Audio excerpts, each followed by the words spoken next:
Hello అండి, నేను మీ సౌజన్య and welcome to vegan వంటలు. ఇడ్లీ, దోశ, అన్నం, చపాతి ఐటెం ఏదైనా అన్నింటిలోకి అదిరిపోయే సూపర్ సైడ్ డిష్ మాత్రం సాంబార్. మరి అలాంటి సూపర్ టేస్టీ సాంబార్ ఎప్పుడు చేసినా ఒకే రుచితో గుమగుమలు పక్కింటి దాకా పరిమళించాలి అంటే ఈ రెసిపీని ఒకసారి చూస్తూ చేసేయండి. దీనికోసం ఒక బౌల్లో నిమ్మకాయ సైజ్ అంత చింతపండుని తీసుకొని ఒక పావు లీటర్ దాకా నీళ్లు పోసి నానబెట్టండి.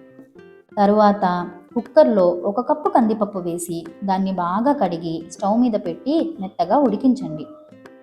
ఇప్పుడు సాంబార్ పొడి కోసం ఒక బాణలో 1 కప్పు ధనియాలు వేసి కమ్మటి వాసన వచ్చే వరకు వేయించండి. తరువాత 1/2 కప్పు పచ్చిశనగపప్పు వేసి వేయించండి.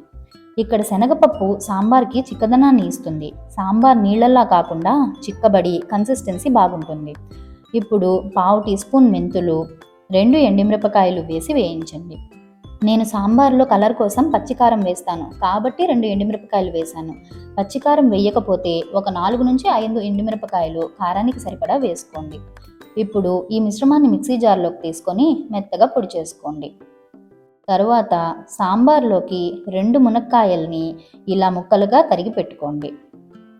2 ఉల్లిపాయల్ని ఇలా పెద్ద ముక్కలుగా తరిగి పెట్టుకోండి. తరువాత 2 టమాటాలని కూడా ఇలా పెద్ద ముక్కలుగా తరిగి పెట్టుకోండి. ఇప్పుడు ఉడికిన కందిపప్పుని కవ్వంతో కానీ లేదా గెరటితో కానీ ఇలా మెత్తని పేస్ట్లా చేసుకోండి. ఇప్పుడు ఇందులో ఇందాక నానబెట్టిన చింతపండు రసాన్ని పొయ్యండి. తరువాత ఒక 3 కప్పుల దాకా నీళ్లు పోసి అంతా కలిసేలా ఒకసారి బాగా కలపండి. నేను చేసే ఈ క్వాంటిటీ ఒక 4 తినడానికి సరిపోతుంది. ఇప్పుడు ఇందాక తరిగి పెట్టుకున్న కూరగాయ ముక్కలన్నీ ఈ సాంబార్లో వేసేయండి.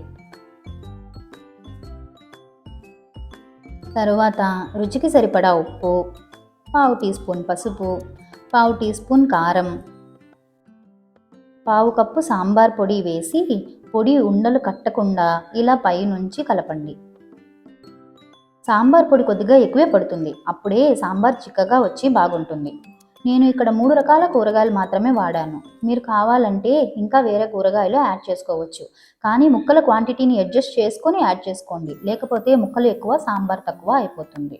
ఇప్పుడు సాంబార్ కొద్దిగా బుడగలు వస్తున్నప్పుడు ఇందులో కొద్దిగా కరివేపాకు వేసి కలిపి బాగా మరగనివ్వండి.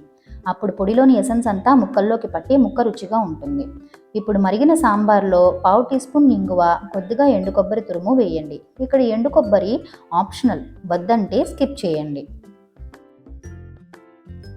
ఇప్పుడు టేస్ట్లన్నీ బ్యాలెన్స్ చేయడానికి చిన్న బెల్లం ముక్క వేయండి.